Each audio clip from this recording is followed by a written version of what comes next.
Welcome, everybody. That moment you've all been waiting for.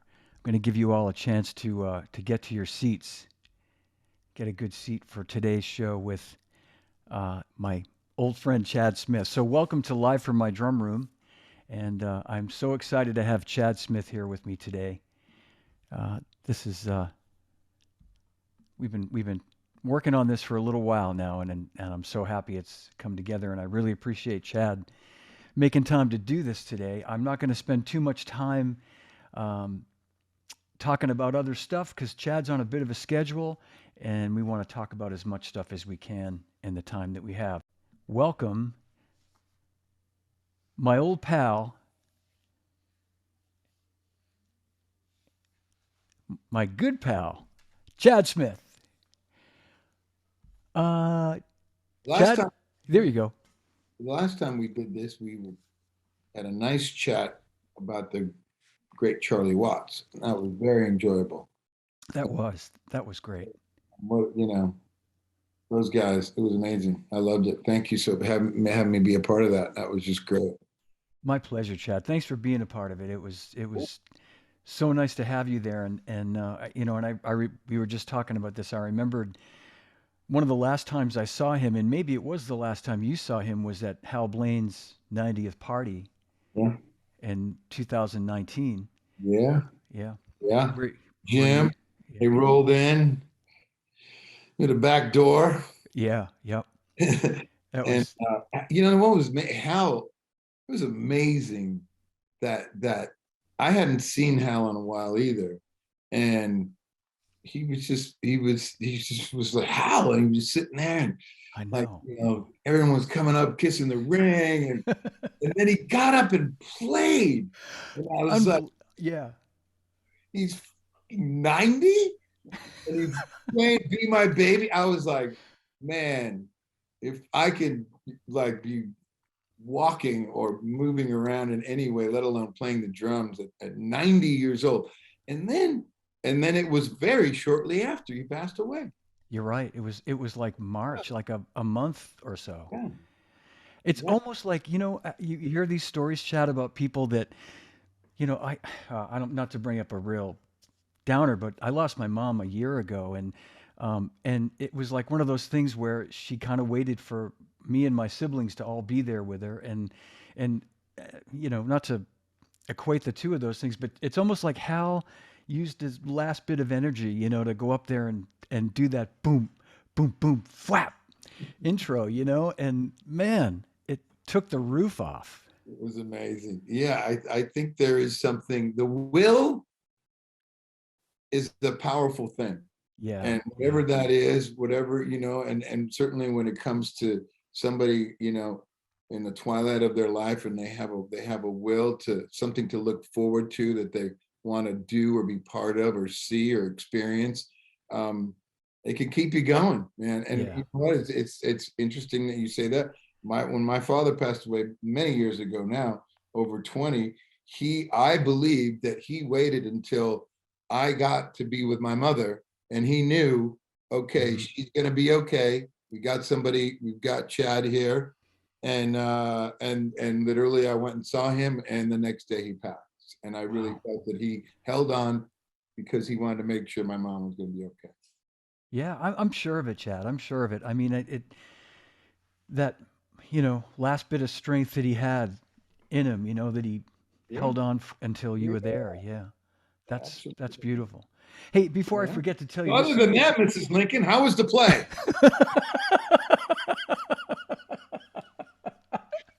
Oh, How about drill? I have to tell you, I have so many No, it people was going to wanting. be a fucking therapy session over. Ah! I know, I know. But while we're on the subject of Charlie and Hal, and the baked potato, so many people are wanting to pass messages to you through me. But I want to let you know, and I don't know if this works with your schedule, but they're having a tribute to Charlie Watts at the baked potato on his birthday, June 2nd. Fuck. And Don That's Randy, are you on tour at that point? it's the date of our first show in Seville, Spain. Oh, you couldn't go to the thing and then just jet over to. All right, guys, I'm at the I think we're playing at the football stadium now. I'm at the baked potato. Where Gonna they, be a little late. what's the capacity of the baked potato? About 80 people. God Yeah. bless them. Yeah. Oh man. Okay. Well, Irene's probably That's cool, watching. though. Yeah, and maybe Don Randy's watching, but they asked me to let you know that Oh, it's going to be a ticketed event, and they wanted to invite you and oh, some other. that's so nice. Oh wow. Oh, that's great. Well, I'm sorry I'm not going to be able to make that, but I think Charlie would be like, okay, he's got a gig. That's cool. All right, I'll give him a Yeah, pass. yeah. He'd want to. Yeah, he'd. Are you playing a new drum set? Is that a? Didn't he ask you like? Is that a new kit? Is it Yeah, he wanted to know when we opened for them the one time at the where was that the again? Rose Bowl maybe? Thank you, the Rose Bowl in Pasadena, and we're at sound check and we're sound checking, and I look over and my tech is like giving me the hip nod thing, and I look over and there's Charlie in the middle of the afternoon in a and like suit, looking Yeah, perfect yeah. as he always does. And I'm like, oh, shit, fucking Charlie Watts is watching my little funk beats. And I had this green sparkle pearl kit at the time. It was a newish one. And I got off the drums and I came over and he said, I said, oh, Mr. Watts, so nice to meet you. What an honor. Thank you for having us. And he was very kind. Oh, no, thank you. He said, is that a is that a new kid or is that an old kid? A new kid? Green sparkle? And I said, that's a new one. He goes, well, I have Mel Lewis's green sparkle. That's like, Yeah. and that was kind of it. I was just, and then he kind of, well, all right, I'll have fun, or I'll see you later, or something like that. And off he Oh. went. But yeah, but maybe some of the listeners don't know that he was such a collector Yeah. of mostly his heroes, his jazz idols, and any kits or stuff that they had, whether it was Gene Krupa's watches or Right. he would collect kind of anything. He just loved to have them uh, and take care of them, and as they should be those instruments. But he's got rooms and lockers and storage spaces full of drums, a lot of Right. everybody's stuff, which is Yeah. pretty. Well, I have to tell you a funny story right along the lines that you're talking about. The last time I saw him when they came through town in 2019 at Gillette Stadium, I went to see him and I was so excited. I just bought my first vintage Rogers drum kit. And I was so excited. It's a beautiful kit. And I'm telling him about it. And, I was showing him pictures of different drums on my phone. And we'd been, for years, had been talking about, various, in fact, he would say to me, have you got any new drums, John? Have you got anything, and yeah, Charlie, I picked up this Gretsch, whatever. So I'm showing him this Rogers kit and I'm feeling really proud. And I said, do you have any Rogers drums in your collection? And he said, well, I've got Louis Belson's kit that he used for Skin Deep. Of course he does. Exactly. And I'm like, yes. Beating Yeah, the, yeah. the one. Oh, yeah, yeah. Right. I I've know. got Krupa's, singing that he played sing on. He was Right. like, yeah. I mean, and Oh, he man. loved that, man. He really, for, he was so humble, but he was fucking Charlie Watts, like a fucking national treasure.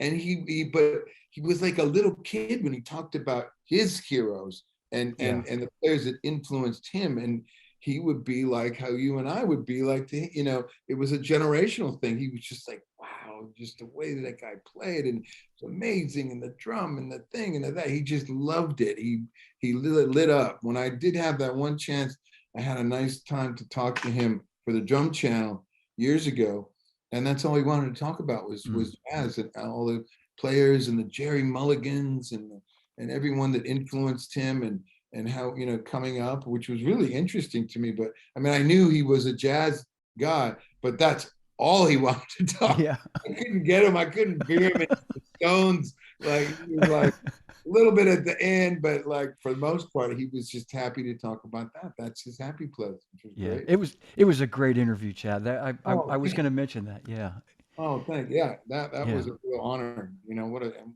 nice man, of course. And yeah, he was just he's just he's a musician, and he just loves music, and it doesn't matter what level. Once you get down to that common denominator of just loving music, everyone's on the same yeah. page. It's I beautiful. know. It Yeah, is. It's great. great. Well, I want to congratulate you too on. I know you guys have another record coming out You next do. week, right? Or this Sure. later. Yeah, in a April 1st, April April, Fool's Day. April Fool's Day. Yeah, Fantastic. And I yeah. saw that this is part of the Modern Drummer podcast, so I got to talk about Modern Drummer a little bit. And I know your cover issue of MD also drops April, excuse me, April 1st. Does it It does. So I coming was out? just say that again. Yeah, I didn't Yeah, know. yeah, April 1st. So, but I Oh, think it's cool. The record company managed to release the record on the same day as MD's isn't that nice of them? cover. That's Yeah. great of them. Yeah. When is the article? What? Oh, no. Oh, let's put it out April 1st. Oh, we'll let's start the record. let's put the record out All the same working day. like a All well-oiled work. machine. That's Yeah, cool. No, I that's did. great. We chatted, and then a photographer came out. I was doing some shows with Eddie Vedder, which was really fun. Did a record with him, and we had Cool. concerts on the East Coast and in Chicago on the West Coast. And the guy came out, took pictures in LA, and so yeah, great. That's great. There's a sidebar with Rick Rubin, our producer. Yeah, To have him. he's Uh, back. about, Yeah. uh, talk about me. Ah! It went When was well. the last time? What was the last record he worked with you guys before this one was had? Stadium Arcade. No, I'm with you, which came out in 2012, so 10 Oh, years ago. 10 years ago. Yep. Okay. We've Wow. done all of our records with Rick from Blood Sugar in '91, Yeah. up until we did the last one, The Getaway, in 2016 with Danger Mouse, and he's the first guy that we worked with that wasn't Rick Rubin, and Yeah. it was a great experience, and I loved it. But we felt having John back in our band would be a good opportunity to get back with Rick too. Just kind of get the old band back together, kind of thing. Yeah. Yeah. I wanted to talk to you about that a little bit too, with like making a record during this crazy time that we're just hopefully now coming out of. But like it, first of all, I'm so happy you guys are going to tour. That's got to feel so great to know you're going to be back out on the road this year. And like after, has it been probably maybe 3 years since you guys have toured, We or we well, our or last played? real show was in South America in October of 2019. Yeah. Wow. So June 2022 will be our next real, Yeah. tour. So yeah, Almost three. Yeah. I think yeah. I mean, and to go back to what I was saying, playing with Ed, doing those shows, we those are the first ones that I've played. We did one thing in October. He has a festival called the Ohana Fest in outside of San Diego, but that was just one show. It wasn't a little tour. This is the first time like playing, being on tour, everything that goes with that, the traveling and the cruise and everything, and trying to be safe and you know Ed got COVID right before we started to rehearse. I got it in early January. After Chicago, three of the guys in the band got it. Was this Uh, whole, we had all these hurdles, and it all worked out, and nobody luckily got really ill or anything. But just to go play, like we played the Beacon a couple nights at the Beacon in New York, yeah. which is a beautiful old theater.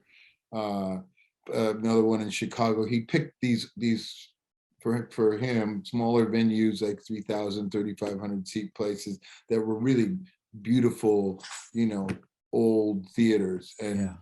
what a nice place to go see music, and a nice place to see somebody like Eddie Vedder, who's plays stadiums and big arenas. And so and his fans are just like, they love him, man. They're just like, Yeah. to me, and we've been friends for a long time, and I've known him. We played together, but I've never like been in a band with him. Yeah. You know, and to see that he's to me, he really reminded me of like our generation's Bruce Springsteen. Like he's that earnest, everyman. He's out for the good causes.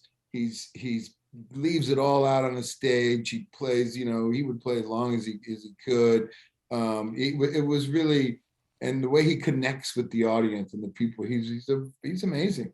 And it was just to see people's faces up close and just like so happy to be there. We're so happy to be playing music again for people, and that energy was palpable. It was really fun and exciting, and we had the best time. Yeah. It was just so fun. So I look forward to doing that in June on a real scale. We're Yeah. playing stadiums, and I hope that it's safe and fun for everybody.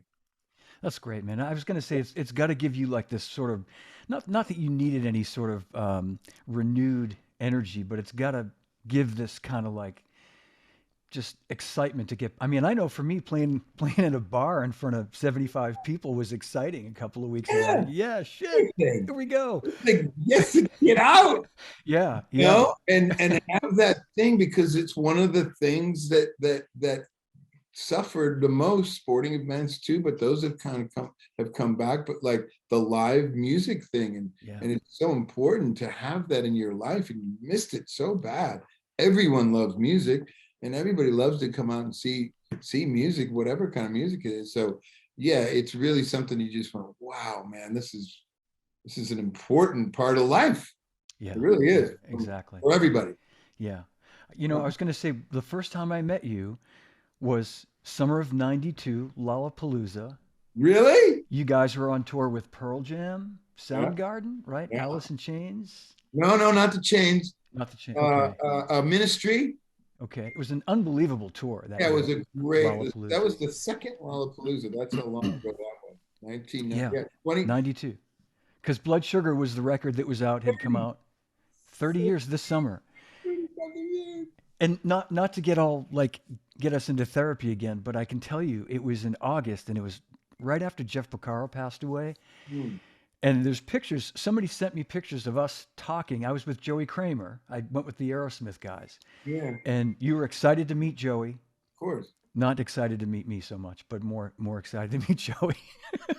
But we ended up creating a lasting friendship from it. All worked out. You No know, offense, as my kids would say. No offense, Dad, but Post Malone is way cooler than you. I'm like, oh yeah, yeah, Dad. exactly. I didn't take any offense. You were like, Joey introduced, oh, Chad, this is my friend John that works at Zildjian. I go, how Hi, you doing, Joe. man? Hey, Yeah, Joey. Joey. No, but we You're we like the were, kind of the chunky girlfriend with the hot. No, never mind. yeah, no, that exactly. That's me. Never Yeah, mind. yeah. All worked out. See, now I don't talk to Joey anymore. He ghosted me. Yeah, he ghosted me I too. love I Joey whenever I see him, but I can't give him free symbols anymore, so he doesn't, he took me out of his. No, I'll text him and he'll say, what are you doing now? And I'll tell him for the fifth time what I'm doing, and he'll go, so, cool. so you don't have any symbols. Yeah. No, but anyway, I remember it was right after we lost Jeff, and we were talking, and one of the guys in the Aerosmith camp sent me some pictures of us, and we all kind of have our heads down low, and we're just kind of very Yeah. somber. But I remember just meeting you and really making a connection that whenever the next time was I saw you, you were like an old pal. You know what I mean? Like, hey, yeah, Hey, the guy with Joey Kramer. the guy. What's your name again? Hey, Chad, that's good enough for me. Was it in Boston? It was at Great Woods, yeah, in Yeah. Okay. Mansfield, Yeah. Mass, yeah. Yeah. Yeah. And Well, it even was a like, big deal for me.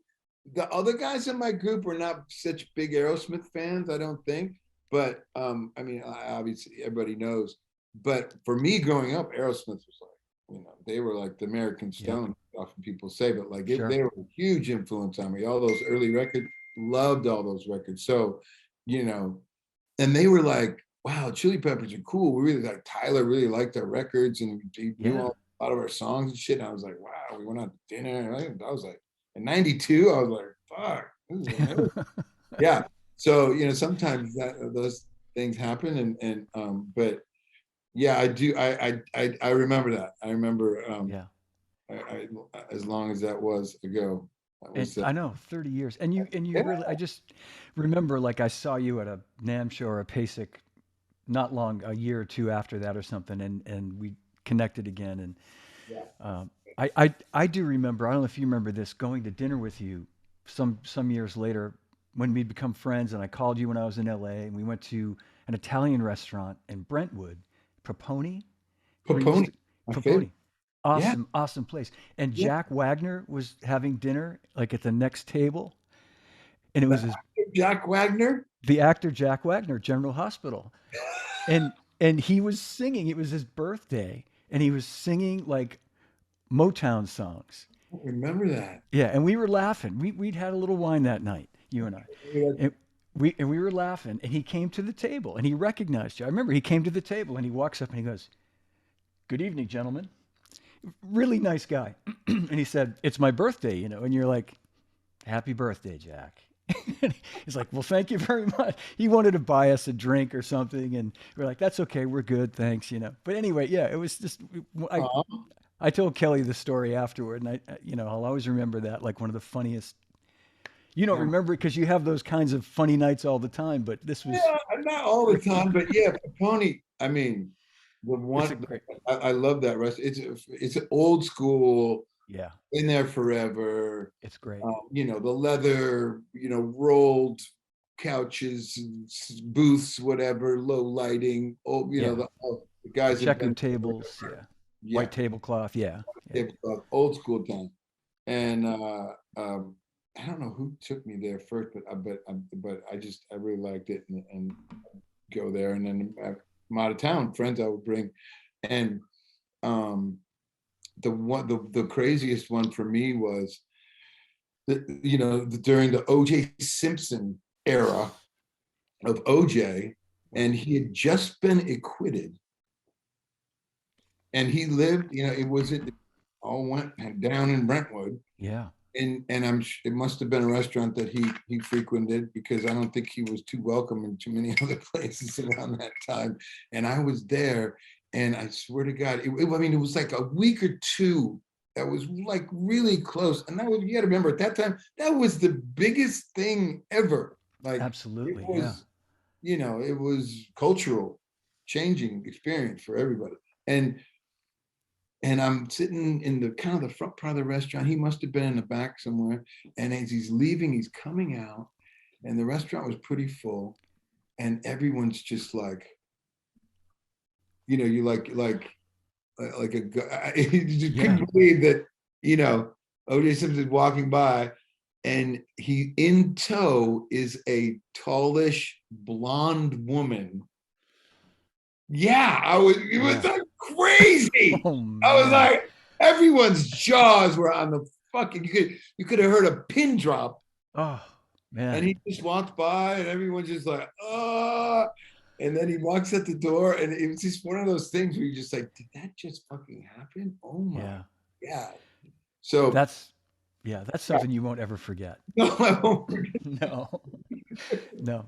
I probably, that would probably top the Jack Wagner episode for me. No offense, Jack. Hey, before I forget, there's so many people watching right now that say hello to you. Robin Huh? Flans. You have a Uh, thing that's like scrolling, and I then they do. I have a thing that's hi, scrolling. hey, that guy's the So many hack. people. Hey. Yep, so many people. And Robin Flans, Dave Aberzees. We were just talking Oh, about Pearl Jam. what's up, Dave? What's up, Dave? And Wow. Robin, our favorite. We had so much fun. And Pearl Jam, their first tour that they ever went on when their record was released I think they did some other dates, but their first real tour was playing with us on that tour, Blood Sugar, 91 September. It was Wow, Pearl Jam was the opening band, Smashing Pumpkins and Chili Pepper. wow, Pretty wow. good bill for Pretty 1991. good bill, man. Yeah. And so, Wow. and then obviously we did the Lollapalooza thing with them too. So me and Dave had a lot of quality time together. I'm sure. Yeah, yeah. He's my favorite, one of my favorites. He calls you. He said, "Hey, so good to see you, fellas. Hey, big brother Chad." That's Yeah. great. Oh, and Steve Gorman is watching. Now that's some serious shit right there. I like me some Steve Gorman. Yeah, It's man. it's the Look at tall another guy guy. club. We were at we were playing in Atlanta, and this is a long time ago, maybe 1990. This is even before Blood Sugar, and I'm a big sports fan, a big basketball fan, and I grew up in Detroit. Yeah. And Steve is a big sports fan, also, and a very talented. Not only obviously we know drummer, but he's a really good basketball player. And and we were playing a gig, and they opened for us. And because the band that was opening with us, like Fetchin' Bones or somebody, was from the South or maybe even from Atlanta, and they're like, "We're not opening for you at the Fox Theater. We're too big for that." And oh, okay. And so Rick Rubin, so it must have been around the around Blood Sugar time, or maybe we just knew him. But he's like, "I have this band that's coming out on my label that George Jukulius just produced. Yeah. I don't even know if their record was out." So it would have And been maybe 90 then, maybe. probably, Yeah. yeah, Yeah. you're right. And it's called the Black Crows, and they're a cool rock band. Okay, great. Yeah, they can play with us, great. And I remember watching them. I was in the balcony, and the Fox Theater, the old Fox Theater, the beautiful theater, and they have the twinkly lights in the ceiling. I watched the Black Crows, and I was like, this is a good rock band. And like, singer kind of reminded me a little bit of like Rod Stewart. They had this kind of loosey goosey, Stonesy Faces vibe, Yeah. but like good players and good song. I was like, this is great. But unbeknownst to me, Steve was watching us, and I had, at the time, the Pistons, the Detroit Pistons basketball player, they were playing in the playoffs at the time, and I didn't want to miss it, so I got a little TV. Ask Steve if he remembers it, and it's literally down here by the hi-hat, and I'm fucking playing. Oh yeah! Playing the Lakers that year, and my guys are huge Laker fans. So we had this real, yeah. And later Steve was like, I thought you were cool with it, because like here's another guy who like actually likes sports and to that level. He was like, okay, I could do that too then. Okay, so Steve said he remembers first gig ever in anything bigger than a shithole club. Fall '89, felt like we were playing the Coliseum. 89. Yeah, and he said it was actually regular season, but it was against the Lakers. Okay. Yeah. He's good. Yeah. That's great, man. That's amazing. I got a quick funny story. You guys played what's now the TD Garden, Boston Garden, and it was like the new Garden at the time. You guys played it sometime in the '90s. Yeah. And you invited me to the show. I came to see you.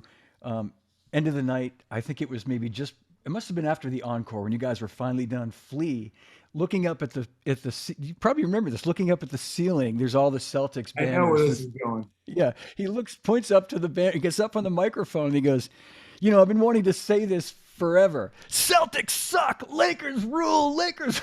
And you guys had just got like a standing ovation. And then, of course, being a Boston crowd, they're like, boo. John, we used to be really, so funny. We weren't, we would take no prisoners when it came to our sporting, other teams.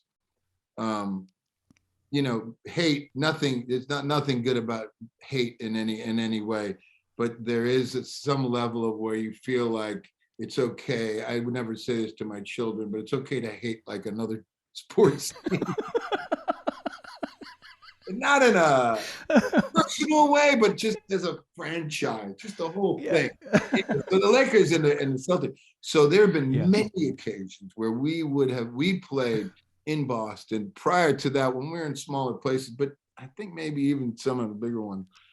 And there would be some not nice things said about, sports sexual favors that Larry Bird was giving us backstage before we came on, and Robert Parrish's reach around or whatever. I mean, man, yeah, and you're there like, yeah.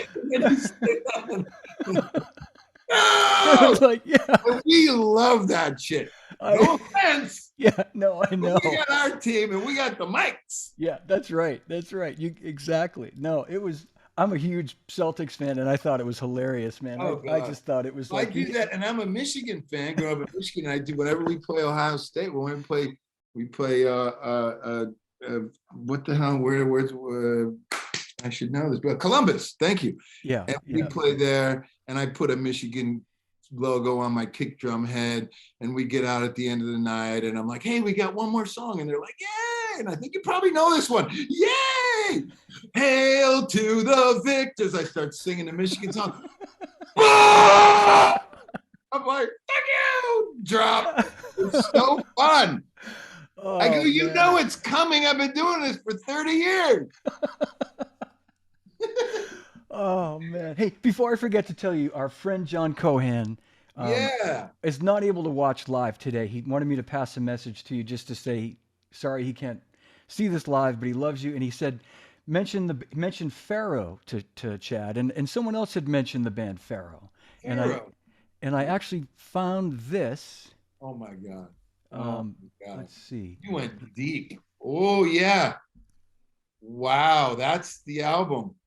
Look at Clarkston. that. Yeah, because it's that's Clarkston, Michigan. Is yeah, God, it looks like a fucking wedding invitation. So that was an original band Yeah, in album. Okay. 1982. So Wow. I So was you were a kid. 20 years old. Yeah. Um, the greatest thing the Pharaoh was not good. No offense. Again, I see this as a reoccurring thing. No offense to my fellow players, Oops. but yeah, who puts a tour on the back of an album that never happened?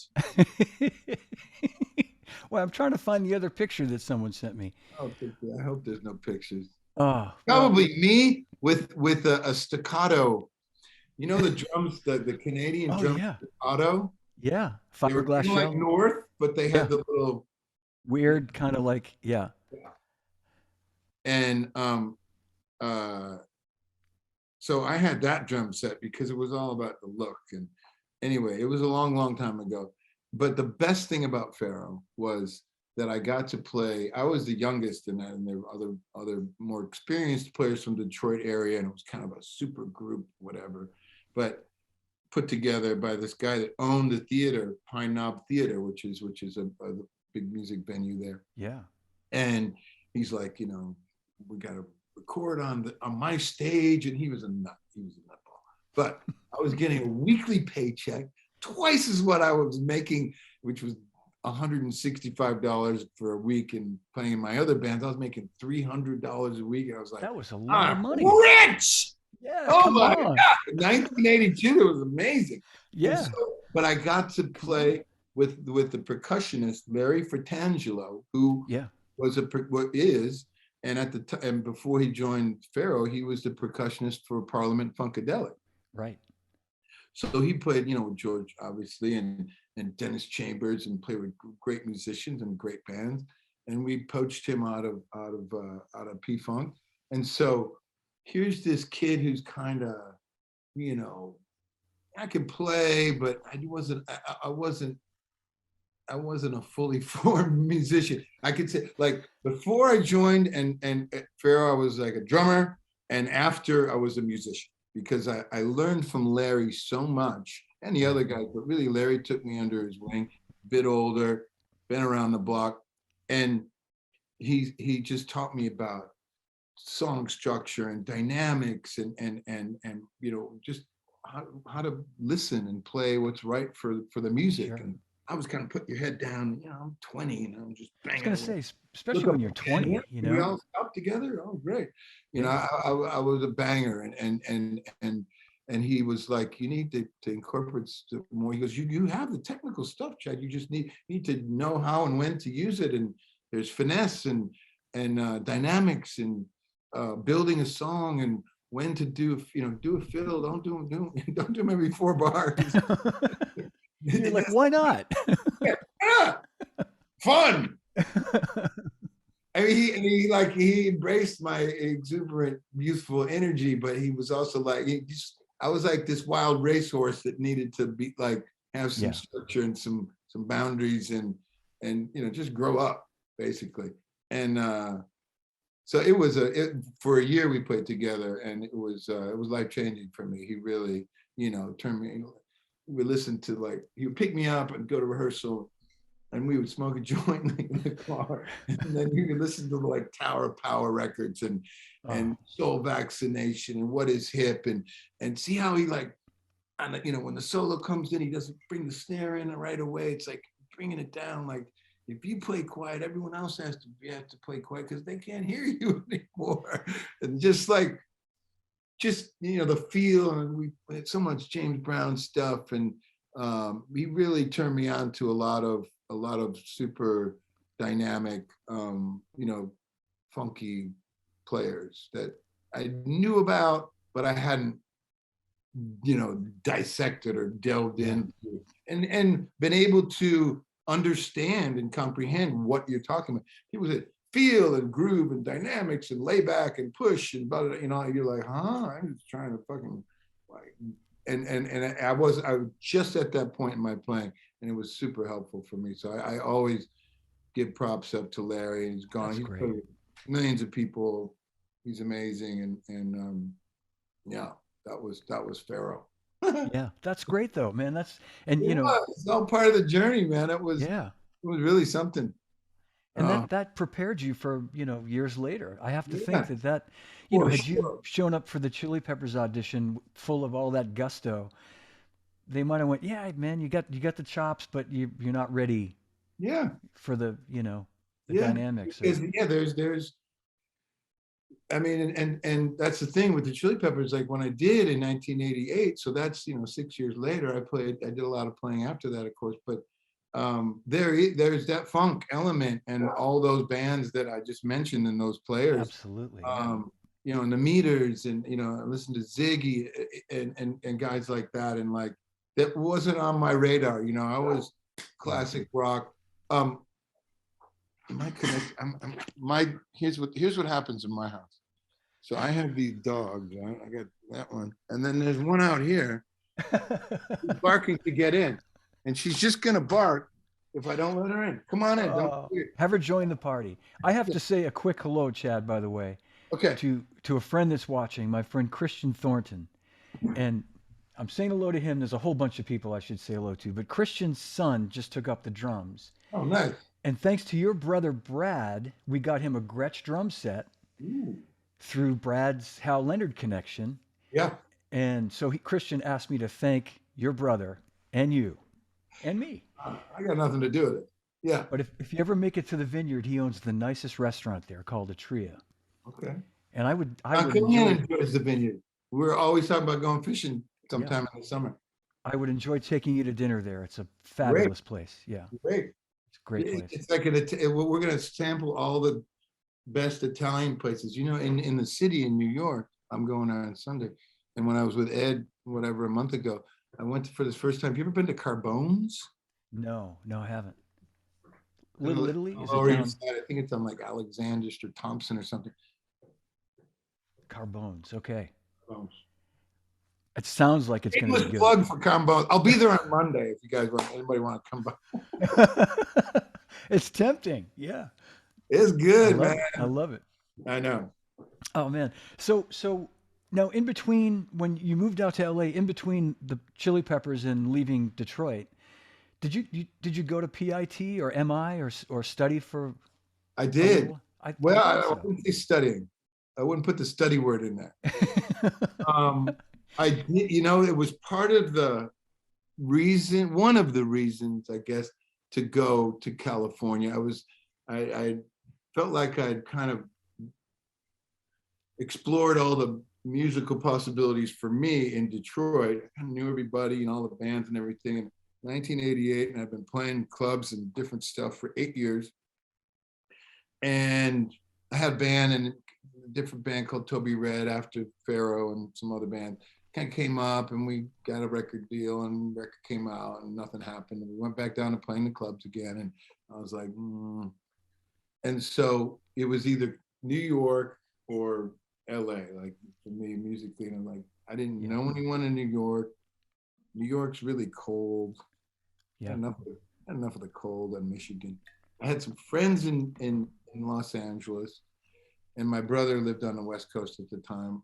And you know, yeah, I remember '88, like MTV and the Yeah. Sunset Strip and Guns N' Roses and all. I was like, that looked pretty good. I might have to go see all of that. But I didn't go out for a gig. I didn't have an audition or a thing or a band to try or anything. So um, there's the Musicians Institute in Hollywood, Yes. the different MIT, and it was a pretty small thing at the time. And so my parents were like, well, if you go to California, you know, I said, well, maybe I could be a studio musician or this or that. I was just like throwing stuff, shit at the wall, you know. And they said, well, if you learn, you know, more, and this would be like college for you. And I'm like, yeah, it'll be like college for me. Great. And so they paid for it. It was like $4,000 at the time, which is like Wow. not really, you know, yeah, it was like not a huge investment, but it was the thing that like, so I went and I would go at the beginning and there were there were a lot of Europeans, a lot of people from Europe. There were a lot of Germans, and guys from Spain, and you Yep. shared a room with a guy.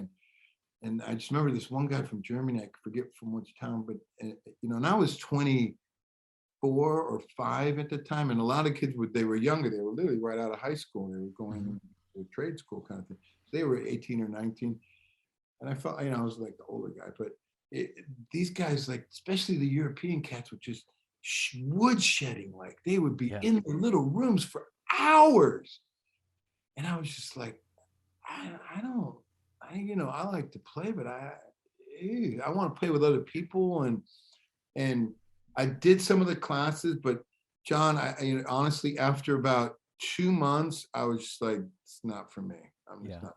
I Yeah. was not feeling it, and I was not a good reader. I remember I had a big band class, and I memorized it like a cassette tape, and I help you. And I memorized it, so I went in and I could and I played it, and he's like, great. And the music is up, and he's like, that's great. I'm sure I'm at first. He goes, okay, try this. So, Yeah. that's what I thought. I got about a bar and a half into it. So my reading chops, not great. Yeah. And I learned in school, and that's where I learned to like, for something like the drum set reading thing was hard for me. Like, Yeah. I don't, you know, I know guys that read fly shit on paper that are incredible, and I think it's a great thing. It's a great tool to have for Sure. sure. Yeah. But I wasn't disciplined enough. I didn't really want to do that, and you know, I think back, I should have, because it's just another great thing to have in your vocabulary. But I wanted to be in a band, and I'm gonna meet some people here, and we're gonna start a band, and we're gonna be the next whatever. You Yeah. know, I had some Hollywood dream shit going on. But Turned out pretty I well though, pal. lasted about so school there's probably started in September, and I joined the Chili Peppers in December. Wow. It all worked out. It all worked out. I think it worked It all out worked. And pretty well. I remember, I think it was Ray Lazier was there at the same time. Oh, right. And he remembers, we talk about these. I remember, Chad, you would go in there, man. And then all of a sudden you're like, I'm not going. I got a gig with the Chili Peppers. And he's like, who? I was like, it's this band. They got socks on their dicks. They're great. They're fun. They're fucking great. They got a record deal. Yeah, cool. Good luck. And that was, and now I would go back, and MI will ask me to come do little seminars or whatever. And I'd bring my meat bat band, and we've done stuff there. And I'm like, you know, they got a picture of me on the wall. You're the most I'm famous like the student. fucking alumni. You know, I'm like, I went here for fucking 2 months. I tell them, you know me, I'm telling them the truth. I'm not gonna make it up. But like, I mean, but it's a good place. It just wasn't right for me at that time, and I'm sure it's changed, and it's a wonderful institution it's just great to be around other musicians, and Yeah. you know you're in it, which is No, great. and you know what? I mean, I think what it's the end game for anybody that goes there is to do what you've done. You know what I mean? It's like you go there with the hopes that, you know, you'll have the skills to audition for a band that's going to be successful. Yeah, You maybe just kind of you kind of just I took the fast short. track the whole thing. Yeah. I shortcut, and it was just timing and opportunity and being prepared, like with Yeah. any job situation, and luck, and just so happened it all. Yeah. And here we are, 30 whatever years later. It's crazy, John. Such a great story though. That's so great. Yeah. So and John then Frusciante, our guitar player, also went to Emma. oh, no kidding. Maybe even briefer than I did.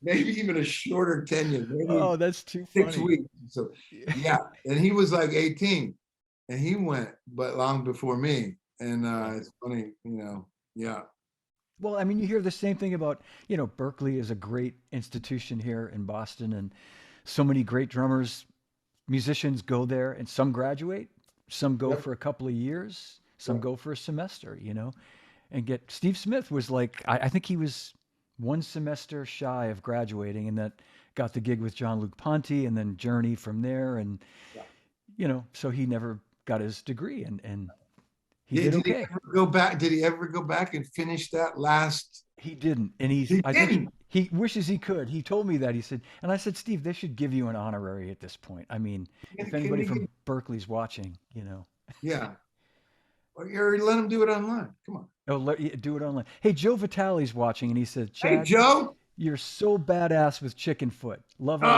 work. Oh, Yeah, yeah. And I love Joe. Joe, I loved I loved Joe's book, but it was just so great how like he couldn't really tell the whole story. It would, That's because yeah, he's a good man, it's Joe. some shit. Oh man, Woo! I yeah, love it. yeah, I love it. And what a great, unique drummer. I listen to those Joe Walsh albums and the way he plays on those records, and it's so with the feel and the parts, and it's so has so much personality. I love it. He's one of amazing. my all-time favorites. Yeah, I had him last summer on my show, and he's Oh, a huge influence, favorite. yeah. Yeah, awesome. And a lot of stuff that people probably don't even know, like Hal Blaine, don't even know it's him. He's on Yeah. it. And he's incredible. Yeah, for sure. Speaking Wow, of Chickenfoot, it is. this was Yeah. this was taken in Boston when Kenny was on the gig, Oh, right. And I just showed up. and you showed up and played a tune at the end of the night, I think, Yeah, I at was the on Orpheum. tour with somebody else. Was I on? I think I was on. Was I one with the Peppers? I think you were. I think you I weren't. Kenny was was. like filling in on the tour, and then you were Yeah, able to come up. Like you flew up from New York, I think, yeah. that The night. only gig that I came to on that tour. So I Yeah, was in Chickenfoot. We did one record and we did a tour. It was fun. And then I did the second album and it came out at the same time as the Chili Pepper album. I couldn't tour behind that. And Kenny so gracefully came in and took over as he does, like only yeah, he can. that's And right. so there we are. Look at him. Look at Yeah, you. I'm Oh, just excited just to be hugging you. That's why I look the I way I look do. sweaty and gross. That's why I was enjoying hugging you. Look, come on. Well, you got an gross armpit stain on that shirt that probably still they can't get it. I had to throw that shirt away. I'm going to be honest with you. I No, burned it. that was 10 years I- ago. That was April of 2012, believe it or not. yeah, Yeah. yeah. That's But all. man, what a great band. I'm glad that Joe mentioned that because I wanted to mention Chickenfoot and just some of the Yeah, other things you've done yeah. um, with what other than what everybody knows you're so famous for, the Chili Peppers. Well, we And got I did want to mention, I know we're getting close to wrapping things, but um, the Modern Drummer Legends book that came out last year, and that's pretty exciting because that's like a collection. I haven't seen it, but you got to pick. Did you get to pick some special photos to put in there? And it's like a um, collection of. no. David did the picking, He did. Okay. and it was. I think it came out a while ago. I looked at it, and yeah, it's. I mean, I'm honored to be even thought of in that category or whatever. I think these is old. You know, No, no, no, old. Yeah. no, Legend no, no. means old. Legends. We're getting a Hollywood Walk of Fame star, on like Hollywood Boulevard thing, and, Yeah. and which is great, and it's amazing. but I'm just thinking like, I mean, I got I'm in the Rock and Roll Hall of Fame. It's just like either you're dead or old. And I don't think I'm dead. I don't. Oh no, not even close, buddy. But No, I man, like, this is great. That's John, it's like I'm still doing the same shit I was doing as a fucking teenager. I still wear t-shirts and tennis shoes and jeans and play the drums. And it's like, fuck, I look at this face and I go, fuck, I'm 60 years old? Jesus. you look But great. Handsome, more handsome than ever. Yeah. No. but it's like, it's crazy to me when I think of a Legends book or a thing, and then you star all that stuff, and it's like, wow, I'm just doing what I'm doing still. I guess sticking around and people seem to Yeah. like it. Great. I mean, I'm so grateful. But yeah, it has all the articles, I think, from the Yeah. Modern Drummer magazine that I've been in, and a couple new things, and yeah, I that's and I cool. I should have looked for it too. What I remember to be the first cover you did on MD, where you dressed up like a Yeah, 1940s jazz drummer, yeah. on like was it like a Gretsch kit or something, or a Radio King kit or something, It or was one that Pro Drum had that we know I got that idea because Pro it's Drum so cool. above, which is the famous shop in Hollywood, been there Yeah. forever. It's Stan as and Jerry have that above it for the longest time. It on like on the rooftop was a giant photograph of Gene Krupa leaning over the drums, and it's probably a Radio King or A something. Radio King. Yeah. Yeah. 40s, and he's got the suit on and he just looks cool. He's leaning over the floor toms, and it's that shot. And I was just like, wow, maybe I can recreate that That kind was of so cool. thing. Yeah. Yeah. And I remember, I think it was like 94 or something. And Mono Drummer was like, well, black and white pictures don't sell. So we're not going to put that on the cover. It has to be color. And I'm like, it looks stupid color. I'm like, Yeah.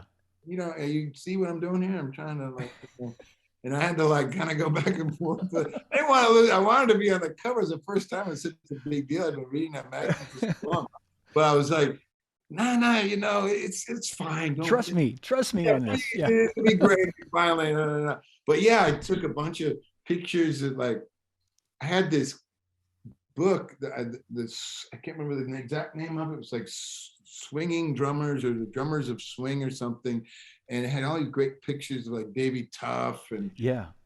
Cozy Cole throwing a stick in the air, and Zuddy Singleton, and obviously the Krupas and the Belsons, and it was like they just look so cool to me. Yeah. They look like, yeah, You're I it love was them.